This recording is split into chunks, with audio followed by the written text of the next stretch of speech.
there's no proof that it is human activity that has caused this little bit of warming. They're just playing against civilization, Basically ignoring almost the entire history of life on Earth.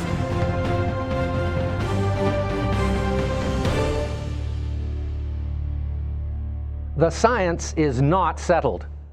I'm going to tell you why carbon dioxide isn't going to end life on our planet, but instead is responsible for the existence of every living thing on Earth. 10 years ago, Al Gore created a documentary called An Inconvenient Truth. After losing the 2000 election to George W. Bush, the journalist turned politician decided it was his job to inform, or rather scare us, that the world was ending, and we were to blame. The assumption is something like this: the Earth is so big, we can't possibly have any lasting harmful impact on the Earth's environment. And maybe that was true at one time, but it's not anymore. But here's the problem. Al Gore is not a scientist. His sleek presentation was simply not true, and I'm about to set some facts straight. Is the Earth warming? Well, yes. There's been slight warming in the past 300 years since the peak of the Little Ice Age. But guess what? There's no scientific proof that this is caused by carbon dioxide. And simply asserting a hypothesis does not prove it to be true. But that doesn't stop environmentalists, activists, and the most troubling, politicians, from calling carbon dioxide a toxic pollutant that will destroy life and bring civilization to its knees. It's so bad that governments say we need to tax it. But think about it. Carbon dioxide, also called CO2, is responsible for all life on Earth. It's the building block. Without carbon dioxide, this would be a dead planet, because all plants breathe CO2 just like we breathe oxygen. So what would happen if eco-activists got their wish and brought an end to all CO2 emissions from fossil fuels? Well, eventually the Earth would begin to die from a lack of CO2. Look, I care about this planet. I love nature. I was born and raised surrounded by nature on Vancouver Island in the rainforest by the Pacific. You couldn't even get there by car when I was a child. I excelled in science in school, and between my love of forests and science, I ended up studying ecology, the science of how all living things are interrelated and how we are related to them. While doing my PhD in ecology in 1971, I joined a group of activists who also cared about the environment. It was the height of the Cold War, and we were worried about the threat of all-out nuclear war. We met in the basement of the Unitarian Church to plan a protest voyage against U.S. hydrogen bomb testing in Alaska. We got huge media attention with our efforts to try to stop the bomb testing. And while we didn't stop that bomb test, it was the last hydrogen bomb the United States ever detonated. This group eventually became known as Greenpeace. Ever heard of them? I spent 15 years on the front lines of the environmental movement, in the top committee of Greenpeace, which soon became the world's largest environmental activist organization. But over time, Greenpeace moved from wanting to save civilization from the destruction of nuclear war to believing humans were the enemies of the Earth. Now remember, I have a PhD in ecology. The first principle of ecology is that we are all part of the same ecosystem. But the Greenpeace message was becoming more and more full of rhetoric. I found myself the only director in Greenpeace International with an education in science. So when the group launched a campaign to ban chlorine, an element essential to public health, I had to leave. Since then, I've taken a sensible approach to environmentalism, one based on science and logic, not sensationalism, misinformation, anti-humanism, and fear. So let's talk about the science behind carbon dioxide and whether or not it's actually causing the climate to change. NASA tells us that carbon dioxide controls Earth's temperature in a childlike denial of the many other factors involved in climate change. But could this fear-mongering be self-serving for NASA? Think about it. NASA also says there might be life on Mars, decades after it was demonstrated there was no life on Mars. Could it be that NASA is just trying to keep their public funding for expeditions to the Red Planet? Maybe that's what NASA is doing with climate change. Okay, what do other organizations say? How about the United Nations Intergovernmental Panel on Climate Change? Unfortunately, they are totally conflicted by their own mandate. See, their brief is to focus on a change of climate which is attributed directly or indirectly to human activity that alters the composition of the atmosphere. They are not required to consider the many natural factors that affect the climate. So if the IPCC found that humans were not the main cause of climate change, or that the changes were beneficial, there would be no need for them to exist. But that doesn't stop politicians, mainstream media, and even the Pope from spreading the fear without asking any questions. Now I want to take you through some charts. They're a bit complicated, but they're important to explain what's really going on here. Let's first look at the long-term history of the Earth's temperature and CO2 in the Earth's atmosphere. I'm going to focus on the past 540 million years since modern life forms evolved. The purple line shows the CO2, and the blue line is the global temperature. So if CO2 makes the global temperature warmer, these lines should be dipping and spiking in unison with each other. But check out the Jurassic period, 150 million years ago. The temperature plummets while the CO2, the purple line, goes up. And then again, 50 million years ago during the Eocene thermal maximum, temperature was at its highest in the past 500 million years, but CO2 had been on a downward track for 100 million years. So it is not possible to demonstrate a cause and effect relationship between CO2 and temperature over the long-term history. But let's take another look at this Eocene thermal maximum and what temperature has been doing since it peaked 50 million years ago. The Earth was actually as much as 12 degrees warmer then. The entire planet, including the Arctic and Antarctica, was ice-free.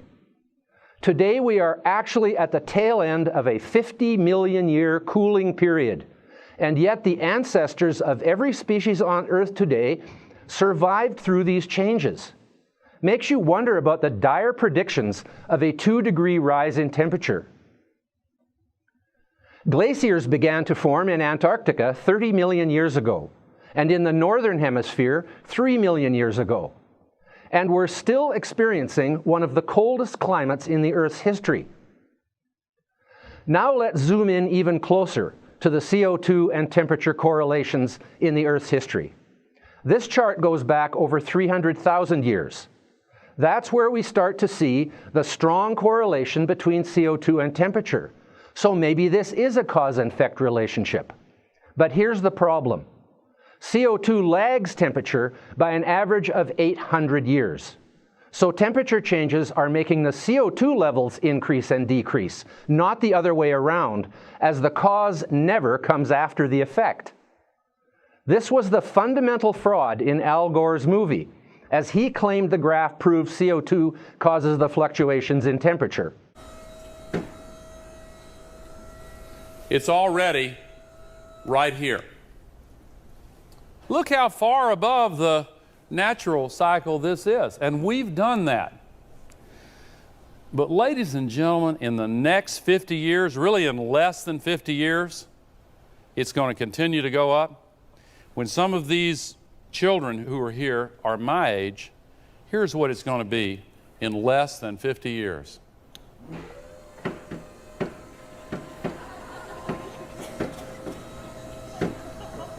You've heard of off the charts. On the temperature side, if this much on the cold side is a mile of ice over our heads, what would that much on the warm side be? But this chart also shows something called the Milankovitch cycles. These are the cycles that are tied to the eccentricity of the Earth's orbit and its axial tilt. And as you can see, the temperatures and CO2 levels go up and down over the past 300,000 years in unison. Why does this matter? Well, just 20,000 years ago, the peak of the last major glaciation, there was 3.3 kilometers of ice on top of what is now the city of Montreal. In fact, 95% of Canada was covered in an ice sheet, and even Chicago was 900 meters under ice.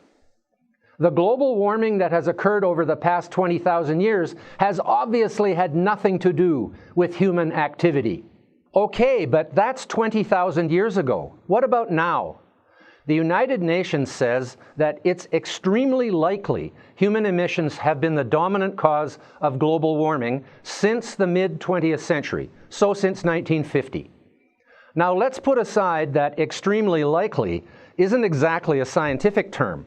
Scientists deal in facts, charts, numbers, and data.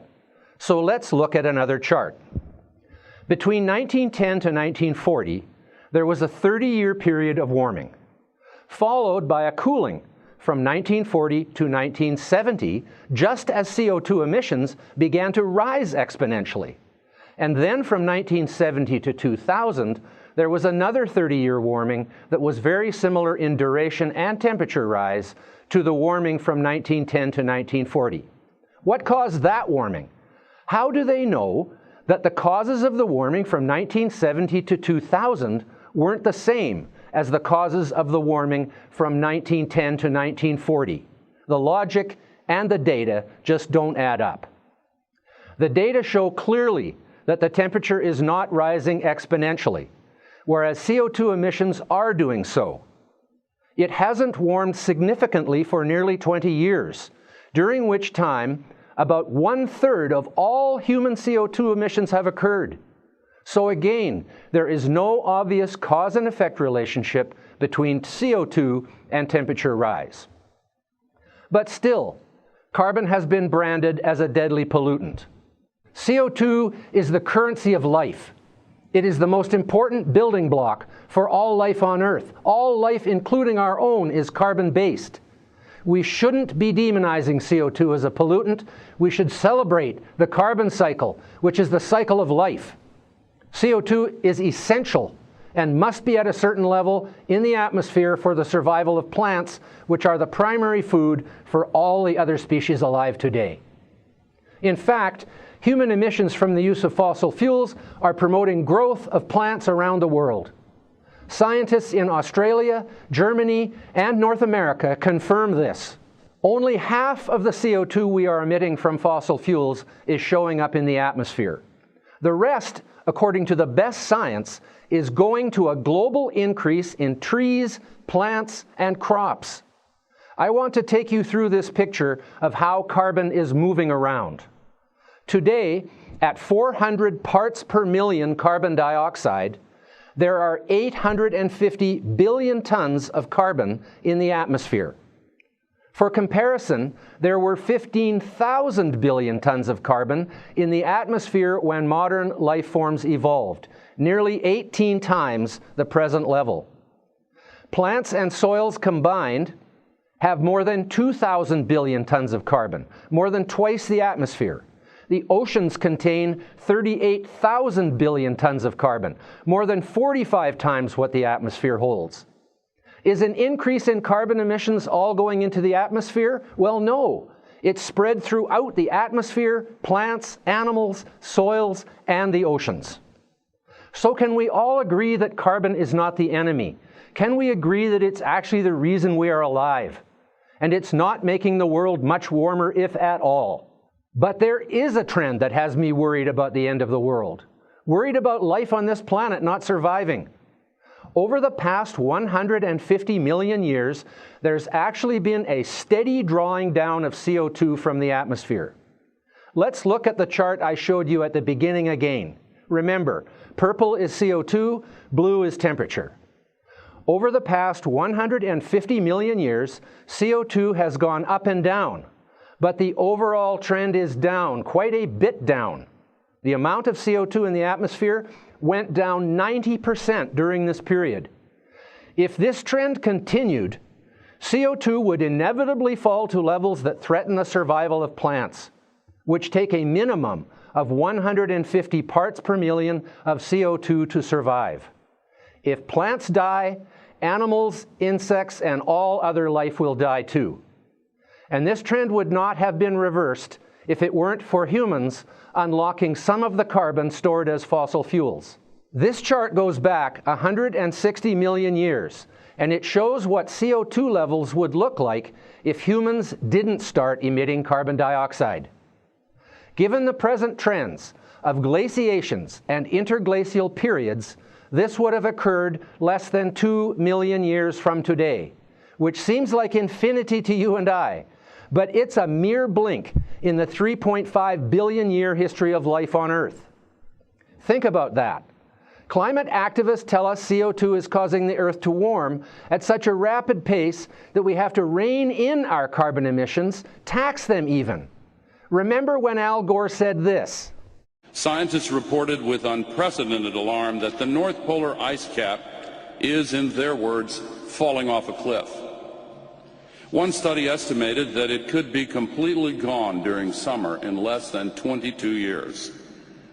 Another new study to be presented by U.S. Navy researchers later this week warns it could happen in as little as 7 years.